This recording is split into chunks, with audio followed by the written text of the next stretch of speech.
भारत की क्या हालत है तेल को लेकर, इस पर बाद में बात करेंगे। बताऊंगा कि क्या ईरान ने फिर से भारत के एक शिप पर हमला किया है, जिस तरह की यहाँ की मीडिया खबरें दिखा रही है।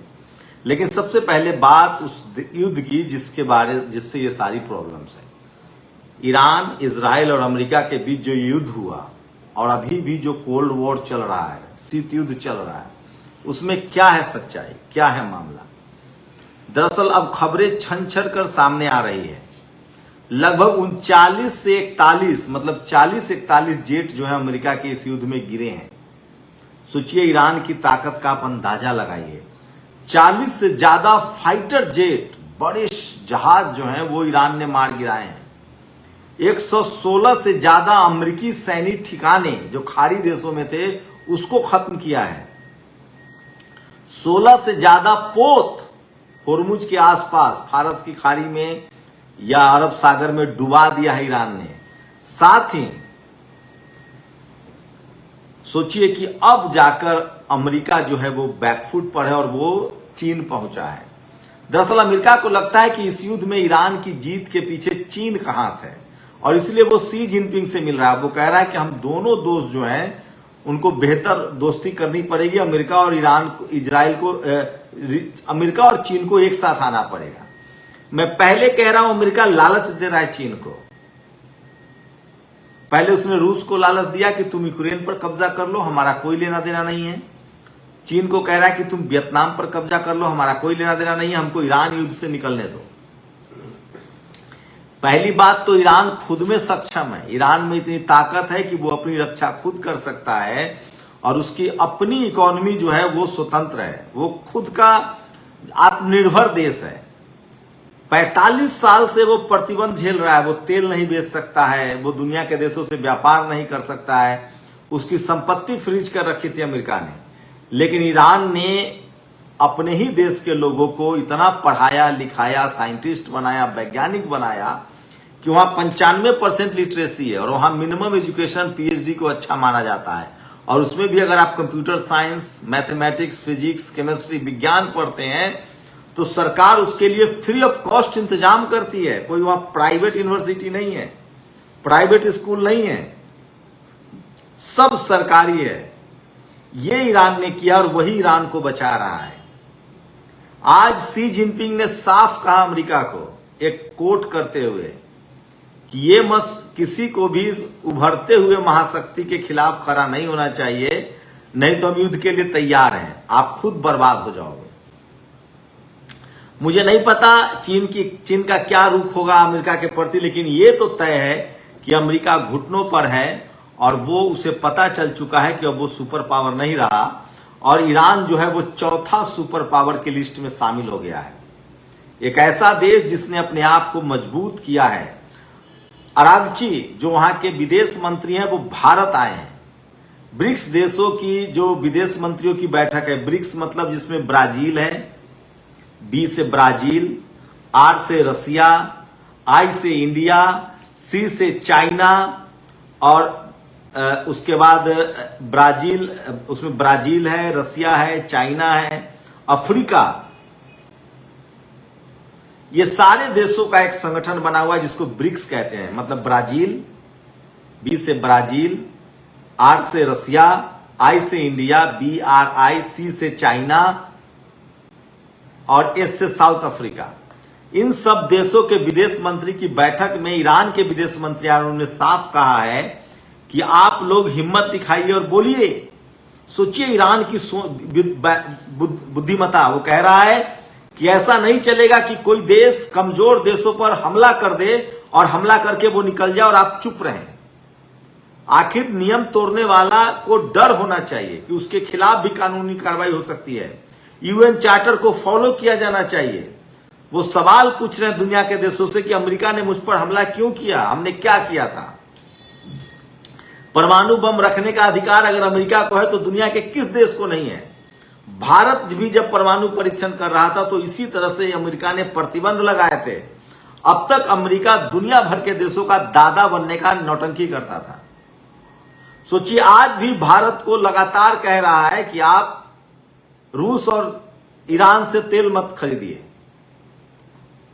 रूस की एक बड़ी टैंकर जो है वापस चली गई। ईरान से हम नहीं खरीद सकते हैं तेल, रूस से नहीं खरीद सकते हैं तेल। ये सब प्रतिबंध अमेरिका लगा रहा है और ये इसीलिए हमारे देश की हालत ये हो गई है। हमारे प्रधानमंत्री 2 गाड़ी से चल रहे हैं, हमारे मुख्यमंत्री देश के कोई बुलेट से चल रहा है, कोई साइकिल से चल रहा है, कोई गवर्नर कह रहा है हम किसी चीज से नहीं चलेंगे। तो सोचिए, ये तो उस पर तो दूसरी बात आऊंगा, लेकिन ये सच्चाई है कि ईरान इस युद्ध में योद्धा की तरह निकला है और अब अमेरिका के पास कोई चारा नहीं है। ईरान को पता, चीन को पता है यही मौका है कि अमेरिका को दबाया जा सकता है और पूरी तरह से अमेरिका के जो हथियार, अमेरिका की सबसे बड़ी जो मार्केट थी वो हथियार का बाजार था।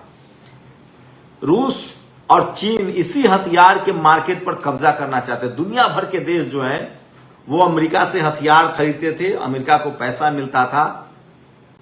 तो मुझे लगता है डोनाल्ड ट्रंप पागल हो गया और वो चीन के गोद में जाके बैठने की कोशिश कर रहा है। चीन और रूस पहले ही अमेरिका के हथियार के मार्केट कब्जा करना चाहता है, इलेक्ट्रॉनिक्स मार्केट कब्जा करना चाहता है। वो किसी कीमत पर अमेरिका के साथ नहीं जाएगा।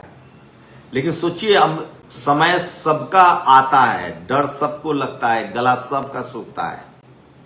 ईरान ने अब लगभग तय कर लिया है कि वो तब तक होर्मुज नहीं खोलेगा जब तक अमेरिका उस पर हुए हमले का हिसाब न दे, भरपाई न दे।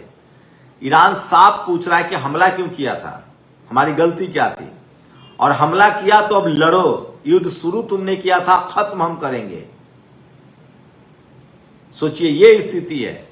और ईरान कह रहा है, ईरान झुकने के लिए तैयार नहीं है। वो सेल्फ मेड कंट्री है, वो उसको अपने आप पर भरोसा है, उसके थर्मोडायनामिक्स पर भरोसा है, उसके अपने ड्रोन सिस्टम पर भरोसा है, उसके अपने मिसाइल सिस्टम पर भरोसा है। और अमेरिका चाह कर भी अब ईरान पर हमला नहीं कर सकता है, क्योंकि ईरान के पास वो वायु रक्षा प्रणाली है, वो इंटरसेप्टर है जिसने अमेरिका के 41 जेट गिराए हैं। और अमेरिका को लग रहा है कि इसके पीछे चीन का हाथ है और इसलिए वो चीन से चिरौरी कर रहा है, चीन के चरणों में गिर रहा है, चीन के शरण में है कि तुम रूस ईरान की मदद मत करो, मुझे हमला करने दो। सोचिए, संभव ही नहीं है। चीन और रूस तो इसी ताक में था कि ईरान को कैसे पकड़ा जाए और वो उसने पकड़ लिया। पूरा का पूरा जो हथियार का जो ग्लोबल मार्केट है वो उस पर चीन कब्जा करना चाहता है। भारत के नेताओं को इससे सीखना चाहिए।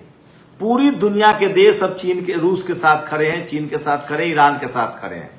पूरा यूरोप अमेरिका के से अलग हो गया क्योंकि उनको तेल चाहिए था, गैस चाहिए था। तेल और गैस किसके पास है? खाड़ी देशों के पास और रूस के पास। खाड़ी देशों को अमेरिका बचा नहीं पाया, उसकी सुरक्षा नहीं कर पाया। अब खाड़ी देशों को भी लगता है कि इजराइल मुसलमानों को भी मारता है और हम पर भी हमला करवा दिया। अमेरिका खुद नहीं जब बच पाया ईरान से, तो हम क्या करेंगे?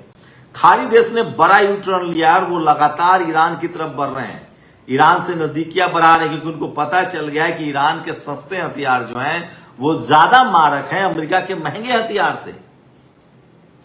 खुद वहां के पेंटागन ने कहा है, जो अमेरिका का रक्षा विभाग है, कि हमारे 70% तो हथियार खत्म हो गए, हमारे 41 जेट गिरे हैं, हमारे 16 युद्धपोत डूबे हैं, हमारे 116 सैनिक अड्डे तबाह हुए हैं।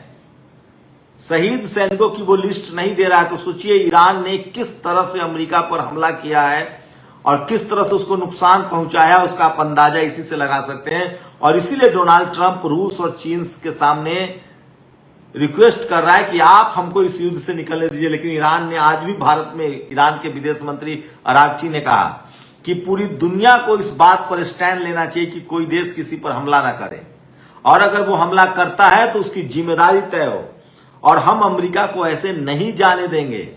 उसको हमारे ऊपर हमले की भरपाई करनी पड़ेगी, एक एक रुपए की भरपाई करनी पड़ेगी, नहीं तो हम जाने नहीं देंगे उसे किसी भी कीमत पर। ये नए दौर का है और ये दुनिया ने किसी ने कल्पना नहीं की थी। और सोचिए, पूरी तरह से होर्मुज पर उसका कंट्रोल है और हमारे प्रधानमंत्री पर आरोप लगा रहा है, यहां विपक्ष कह रहा है कि वो विदेशी दबाव, अमेरिका के दबाव में है। हमारे देश में गैस और तेल की किल्लत है, सबको पता है।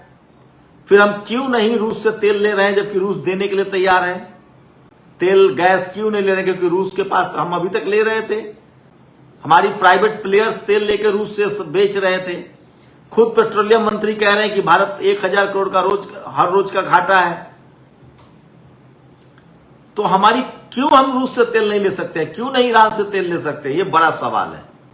क्या भारत को रूस और भारत को ईरान, अमेरिका, इजराइल के युद्ध समझने में गलती हुई है? आप लोग अपनी प्रतिक्रिया जरूर दीजिए। पूरी दुनिया आंख मूंद कर ईरान के पक्ष में है, सोचिए। लेकिन ईरान ने खुद को साबित किया है कि अगर आपके पास विज्ञान है, तकनीक है, तो आप दुनिया जीत सकते हैं। ईरान के इस हिम्मत की, इस तकनीक की बधाई तो देनी पड़ेगी। पूरी दुनिया के अब देश हथियारों को लेकर भी ईरान की तरफ देख रहे हैं, जहां सस्ता हथियार और ड्रोन है। शुक्रिया। नेशनल दस्तक की आपसे गुजारिश है कि अगर इसको बचाना चाहते हैं तो नेशनल दस्तक को सब्सक्राइब करने के लिए रेड कलर के सब्सक्राइब बटन को दबाएं, फिर बेल आइकन की घंटी दबाएं। नेशनल दस्तक को बचाने के लिए बहुत जरूरी है कि हर खबर को शेयर करें, लाइक करें, कमेंट जरूर करें।